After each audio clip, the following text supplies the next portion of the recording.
Pandian store serial இன்னைக்கான எபிசோடில் செந்தில் வந்து மீனா கிட்ட சொல்கிறாங்க, உனக்கு எவ்வளோ தைரியம் தான் நீங்கள் அம்மா கிட்ட சொல்லுவேன் அப்படின்னு சொல்லிட்டு. நான் ஒன்றும் வேணும்னே சொல்லலைங்க. நம்ம நேற்று பேசிகிட்டு இருந்ததை அத்தை கேட்டுட்டாங்க, என்கிட்ட கேட்டாங்க நோண்டி அதான் நான் சொன்னேன், மற்றபடி எதுவுமே இல்லை அப்படின்னு சொல்லிட்டு. அதான் நம்ம வீட்டுக்கு போகலான்னு சொன்னால் கேட்கவும் மாட்டேங்கிறேன்னு சொல்லி திட்டுறாரு. இன்னொரு பக்கம் கோமதி கிட்ட வந்து மீனா கேட்குறாங்க, அத்தை எதுக்கு தான் உங்கள் பிள்ளைகிட்ட சொன்னீங்க அப்படின்னு சொல்லிட்டு. இல்லடி, அவன் எனக்கு தான் பயப்பட மாட்டான், அவன் சாமிக்கு பயப்படுவான்ல, அதான் சாமி மேலே சத்தியம் வாங்கினேன்டி, வேறு யார்கிட்டையும் சொல்ல மாட்டேன் அப்படிங்கிற மாதிரி சொல்கிறாங்க.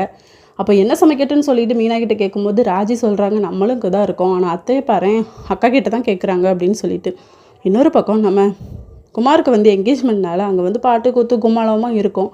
அதுக்கப்புறம் அவர் வந்து கேட்பார், அவங்க அப்பா அரசியல் என்ன நினச்சிட்டு இருக்கே அப்படின்னு சொல்லிட்டு. அதெல்லாம் இல்லை, அவளை என்ன பிடிக்கலன்னு சொல்லிட்டா, நான் கல்யாணம் பண்ணி நிம்மதியாக இருக்க போகிறேன் அப்படின்னு சொல்லிட்டு. இந்த பாட்டு சத்தம் ரொம்ப தொந்தரவாக இருக்குன்னு சொல்லிட்டு கதிர் கேட்கலான்னு போகும்போது அவங்க அப்பா வேண்டான்னு சொல்லிடுறாங்க. இந்த கல்யாணம் நடக்கக்கூடாதுப்பா அப்படின்னு சொல்லி சரவணனுமே நம்ம போய் சொல்லி பார்க்கலான்னு சொல்லும்போது நமக்கு கிட்ட தேவையில்லாத வேலை அப்படிங்கிற மாதிரி அவரும் சொல்லிடுறாரு. கோமதி ரொம்ப டல்லாகவே அலைகிறாங்க. என்னன்னு சொல்லி பாண்டியன் கேட்கும்போது முதல்ல மழுப்பிடுறாங்க. அதுக்கப்புறம் செந்தில் வந்து இப்படி லஞ்சம் வாங்கிட்டான்னு சொன்ன உடனே அவர் வந்து ஷாக் ஆகிடுறாரு. இதோட இன்னைக்கான எபிசோட் முடியுது.